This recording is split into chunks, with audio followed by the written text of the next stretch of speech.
Una vez comentadas las generalidades, enfoquémonos en el abordaje diagnóstico de la pancreatitis, y para ello hablemos de la presentación clínica. Como sabemos, la mayoría de las veces la pancreatitis aguda se presentará en el contexto de un paciente con abdomen agudo, que manifiesta dolor con predominio en epigastro o mesogastrio, asociado a vómito y distensión abdominal. Además de lo anterior, estos pacientes cruzarán frecuentemente con posición en gatillo, datos de irritación peritoneal, equimosis en flancos o signo de Gray-Turner y equimosis periumbilical o signo de Cullen. Lo anterior, en el contexto de antecedente de alto consumo de alcohol y grasa, representa un cuadro clásico de pancreatitis.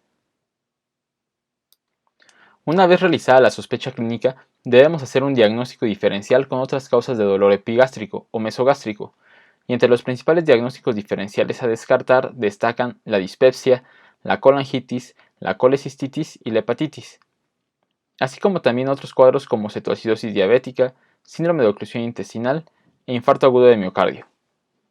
Por otro lado, y aunque menos frecuente, también deberemos descartar una trombosis mesentérica, un embolismo mesentérico y cáncer pancreático. Recuerda que todos los diagnósticos antes mencionados son diagnósticos diferenciales de pancreatitis, ya que estos también presentan con dolor de predominio en epigastrio o mesogastrio. Aquí un dato importante que nos orientaría a pensar en pancreatitis aguda es la presencia de vómito incoercible de tipo biliar. Como vimos, hay diversos cuadros que podrían similar a un cuadro de pancreatitis, y para ello es importante realizar estudios los cuales nos permitan confirmar nuestro diagnóstico. En el contexto de pancreatitis agudas, entre los estudios con mayor rendimiento diagnóstico destacan la lipasa, la amilasa, la resonancia magnética y la TAC. Comentemos algunas características de estas pruebas. Iniciemos con la lipasa. Se considera un hallazgo sugestivo de pancreatitis cuando encontramos valores de lipasa por arriba de 540 unidades por litro, o más de 3 veces su límite superior normal. Cuando encontramos estos hallazgos en el contexto del cuadro clínico antes mencionado, la probabilidad de riesgo para presentar pancreatitis es de 30 y tiene una sensibilidad del 96% y una especificidad del 96%. Por otro lado, en la amilasa se considera un hallazgo sugestivo de pancreatitis cuando encontramos valores por arriba de 360 unidades por litro o más de 3 veces su límite superior normal. Cuando encontramos estos hallazgos, la probabilidad de riesgo para presentar pancreatitis es de 21 y tiene una sensibilidad del 95% y una especificidad del 95%. Comentemos ahora sobre los estudios de imagen. En el contexto de la resonancia magnética, cuando se encuentran datos sugestivos de pancreatitis aguda, la probabilidad de riesgo para presentar pancreatitis aguda es de 9, y esta tiene una sensibilidad del 83% y una especificidad del 91%. Por último, la TAC de abdomen, cuando sugiere datos de pancreatitis, esta tendrá una probabilidad de riesgo de presentar la enfermedad de 5 veces, y esta cuenta con una sensibilidad del 78% y una especificidad del 86%. Por lo anterior, es la determinación de amilasa y lipasa los estudios con mayor rendimiento diagnóstico. Es por ello que son los primeros estudios en solicitarse y estos serán sugestivos de esta enfermedad cuando se eleven por arriba de 3 veces el límite superior normal. Una vez comentado lo anterior, debemos tener en mente que los pilares del diagnóstico de la pancreatitis aguda son la clínica, los estudios bioquímicos como amilasa y lipasa y los estudios de imagen. Y aquí es preciso comentar que el diagnóstico de pancreatitis aguda se establece con la presencia de 2 o más de los 3 criterios mencionados, es decir, la asociación de cuadro clínico sugestivo de pancreatitis con aumento de 3 veces el límite superior normal de lipasa y amilasa, o con la presencia de hallazgos sugestivos de pancreatitis en la TAC o en la resonancia magnética. Aquí es importante comentar que aunque el ultrasonido no forma parte de los criterios diagnósticos, también se usa comúnmente en el abordaje de los pacientes con pancreatitis aguda para descartar otras causas o para determinar la causa de la pancreatitis, como es el caso de los litos en la vía biliar. De igual manera es necesario precisar que la tomografía de abdomen no es necesaria para establecer el diagnóstico de pancreatitis. Su indicación principal es para establecer el pronóstico y la detección de complicaciones locales en los pacientes con pancreatitis grave. Una vez ante la sospecha de pancreatitis aguda deberemos realizar diversos estudios, y algunos de ellos tendrán indicación con fines diagnósticos, como es el caso de la amilasa y la lipasa.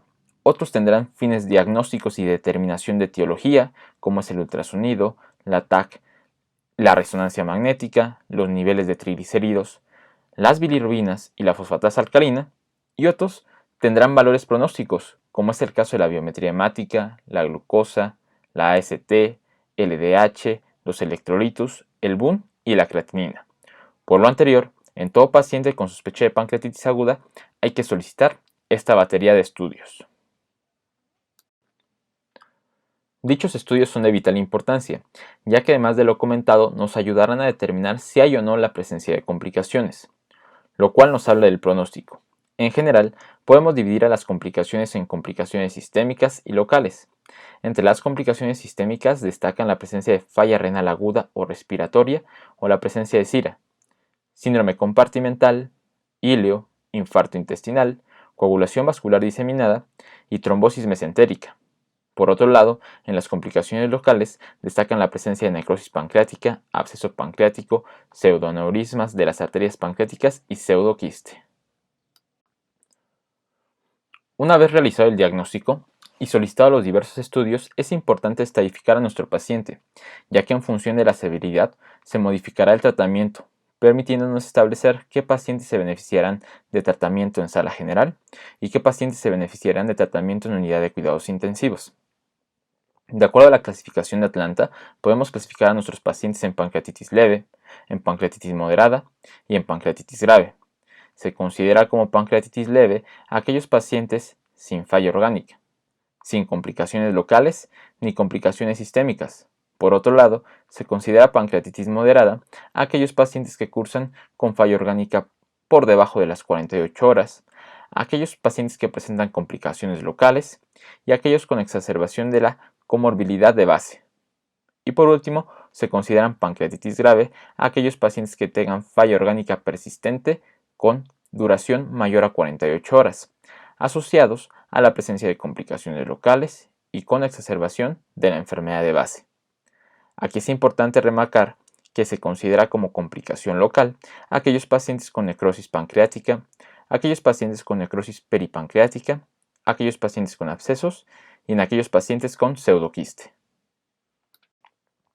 De acuerdo a la clasificación de Atlanta, se define como falla orgánica a aquellos pacientes que presenten un puntaje mayor o igual a 2 en cualquiera de sus vertientes, y para ello se apoya en la clasificación de Marshall para determinar falla orgánica. De acuerdo a la clasificación de Marshall, se considera falla respiratoria cuando el índice de Kirby o la relación presión parcial de oxígeno y FiO2 es igual o menor a 300.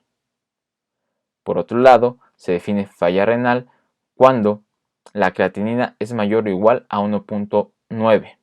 Esto en el contexto de pancreatitis aguda y de acuerdo a la clasificación de Marshall.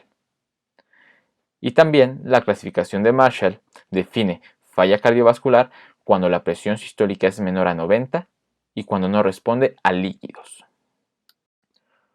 Además de los criterios de Atlanta, hay muchos otros criterios que predicen la severidad de la pancreatitis, como es el caso de los criterios de Ranson, sin duda uno de los más usados. Revisémoslos. Los criterios de Ranson toman en cuenta algunas variables al inicio y otras a las 48 horas. Los criterios de inicio se pueden resumir en la mnemotecnia legal, donde la L representa a los leucocitos por arriba de 16.000, la E representa la edad mayor a 55 años, la G representa la glucosa mayor a 200 miligramos por decilitro, la A representa la AST mayor a 250 y la L que representa a la LDH mayor a 350 unidades por litro. Por otro lado, los criterios de Ranson a las 48 horas incluyen a una disminución del hematocrito mayor al 10%, a un aumento del BUN por arriba de 5 miligramos por decilitro, una eficiencia de base mayor a 4.000 equivalentes, así como también un calcio menor a 8, una presión parcial de oxígeno menor de 60 y la presencia de secuestro de líquidos, en general mayor a 6.000. Una vez evaluado cada uno de estos parámetros, le daremos un punto a cada parámetro encontrado y posterior a ello haremos la sumatoria. De acuerdo a la sumatoria, en aquellos pacientes con un puntaje de 2 o menos, en la escala de Ranson, la mortalidad para estos pacientes es menor del 5%. Cuando el puntaje es de 3 a 4, la mortalidad es del 15 al 20%. Y cuando hay puntajes de 5 a 6, la mortalidad es de 40%. Y por último, cuando el puntaje es de 7 o más, la mortalidad es cercana al 99% o más. Otra manera de predecir la severidad de la pancreatitis aguda es a través de los estudios de imagen como la TAC, y en función de los hallazgos daremos ciertos puntos. Revisémoslos. En los pacientes con hallazgos tomográficos normales, el cual es equivalente a Baltasar A, se le da un puntaje de 0. Por otro lado, si encontramos un páncreas edematoso o un Baltasar B, le daremos un puntaje de 1. Si encontramos edema de páncreas más cambios extrapancreáticos o Baltasar C, se le da un puntaje de 2. Si además a los cambios extrapancreáticos encontramos una colección líquida, el cual es el equivalente a un Baltasar D, le daremos un puntaje de 3, y en aquellos con múltiples colecciones líquidas y con presencia de gas pancreático o retroperitoneal o Baltasar E, le daremos un puntaje de 4. Otro dato a evaluar tomográficamente es la presencia de necrosis. En aquellos sin necrosis se da un puntaje de 0. En aquellos con necrosis menor al 34% se da un puntaje de 2. En aquellos con necrosis del 34 al 49% se da un puntaje de 4. Y si la necrosis es mayor o igual al 50%, el puntaje es de 5. Se considera pancreatitis grave cuando se tiene una sumatoria mayor a 5, ya que se ha demostrado que la mortalidad en estos pacientes aumenta 15 veces. Describamos en breve las complicaciones locales más comunes. En general podemos clasificar las complicaciones locales en necróticas y no necróticas, así como también en si están encapsuladas o no. Dentro de las complicaciones no necróticas destacan la colección de fluido peripancreático y el pseudoquiste, y la principal diferenciación entre estas es que el pseudoquiste es una lesión encapsulada. En la tomografía de la izquierda podemos observar colecciones líquidas peripancreáticas, no encapsuladas, las cuales están seleccionadas con las flechas. Y a la imagen de la derecha se puede observar un pseudoquiste, el cual se identifica por una colección homogénea limitada por una pared. Recuerda que clásicamente el pseudoquiste se presenta posterior a las 4 semanas del inicio de la pancreatitis. Por otro lado, dentro de las complicaciones necróticas destacan la colección necrótica aguda y la necrosis encapsulada, y la principal diferenciación entre estas es que la necrosis encapsulada está bien delimitada por una cápsula, como su nombre lo indica. En esta tomografía podemos observar colecciones necróticas peripancreáticas, las cuales están seleccionadas con las flechas, y como se observa, no están delimitadas por ninguna pared o cápsula. Recuerda que las lesiones necróticas son de carácter heterogéneo, a diferencia de lesiones líquidas, las cuales son de carácter homogéneo. Bien, en estas tomografías podemos observar colecciones necróticas encapsuladas, las cuales están seleccionadas con las flechas blancas. Hay que recordar que a diferencia del pseudoquiste, el contenido de estas lesiones es heterogéneo, ya que en el pseudoquiste las lesiones son de contenido homogéneo. Por último, en esta imagen mostramos una pancreatitis complicada por una necrosis infectada, en la cual podemos observar la presencia de gas señalado por las puntas de flecha. Recuerda, con fines de examen de certificación, la presencia de gas es sinónimo de infección, y esta es una indicación de antibiótico terapia. También hay que recordar que en general las lesiones no encapsuladas, ya sean fluidas o necróticas, se desarrollarán en las primeras 4 semanas. En cambio, las lesiones encapsuladas se presentarán posterior a las 4 semanas. Ya comentado lo anterior, resumamos con la siguiente tabla los principales criterios para definir pancreatitis grave. Con fines prácticos y con fines de examen de certificación, todo paciente con criterios de Ranson mayor o igual a 3, todo paciente con puntaje de Apache 2 mayor o igual a 8, todo paciente con falla orgánica y con complicaciones locales como necrosis, abscesos o pseudoquiste se consideran pacientes graves y deben recibir un tratamiento más agresivo.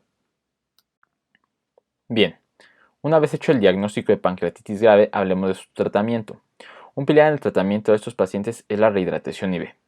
En estos pacientes se recomienda una reanimación hídrica importante, prefiriéndose las soluciones cristaloides, y dentro de estas destacan el Ringer lactato, ya que ha demostrado disminuir los marcadores de inflamación sistémica. Se recomienda una infusión de 5 a 20 ml por kilogramo hora, sin exceder los 4 litros en las primeras 24 horas, ya que la sobrehidratación también se ha asociado a peor pronóstico, por su asociación con síndrome compartimental abdominal, sepsis, necesidad de ventilación y muerte. Además de la reanimación hídrica, es importante dejar en ayuno al paciente e iniciar con nutrición enteral lo antes posible, en aquellos pacientes sin contraindicación, ya que si hay contraindicación, se requerirá de tratamiento parenteral. Otro pilar en el tratamiento de la pancreatitis grave es la analgesia, y para estos como primera línea vamos a emplear AINES y como segunda línea o ante la falla del tratamiento vamos a preferir el uso de morfina. Recuerda que los antibióticos no se usan siempre en los pacientes con pancreatitis grave. La indicación precisa es cuando hay datos de infección y con fines de examen de certificación si hay una necrosis mayor al 30%. Y de estos, vamos a preferir el uso de imipenem más ciprofloxacino. De igual manera, debes recordar que todo paciente con pancreatitis grave hay que colocar una sonda nasogástrica, principalmente en aquellos pacientes que tengan vómitos frecuentes. Además del tratamiento de soporte antes mencionado, deberemos valorar qué paciente se beneficiará de tratamiento quirúrgico o de drenaje. En general, y con fines de examen de certificación, en aquellos pacientes con pancreatitis aguda litiásica se recomienda realizar colicistectomía de forma profiláctica en las primeras 48 horas tras la estabilidad del cuadro. En cambio, en los pacientes con pancreatitis aguda que presenten en el contexto de colangitis e ictericia, o en los pacientes con pancreatitis severa y con alta sospecha de coledocolitiasis, se recomienda realizar colangiopancreatografía endoscópica retrógrada, o también llamada CEPRE, más esfinterectomía. De igual manera, en el abordaje de un paciente con pancreatitis aguda deberemos definir quién se beneficiará de drenaje. Se beneficiarán de esta intervención aquellos pacientes con necrosis pancreáticas que no presenten mejoría clínica con el tratamiento de soporte antes comentado. De igual manera, se recomienda el drenaje en pacientes con absceso pancreático y con pseudoquiste, siempre y cuando estos sean sintomáticos o tengan un crecimiento importante. Por último, se beneficiarán de debridamiento quirúrgico o necrosectomía en aquellos pacientes con necrosis más infección que no respondan al tratamiento antibiótico. Aunque no hay un tiempo específico para realizar esta intervención, se recomienda realizarla entre las 3 y 4 semanas posteriores al desarrollo de la pancreatitis.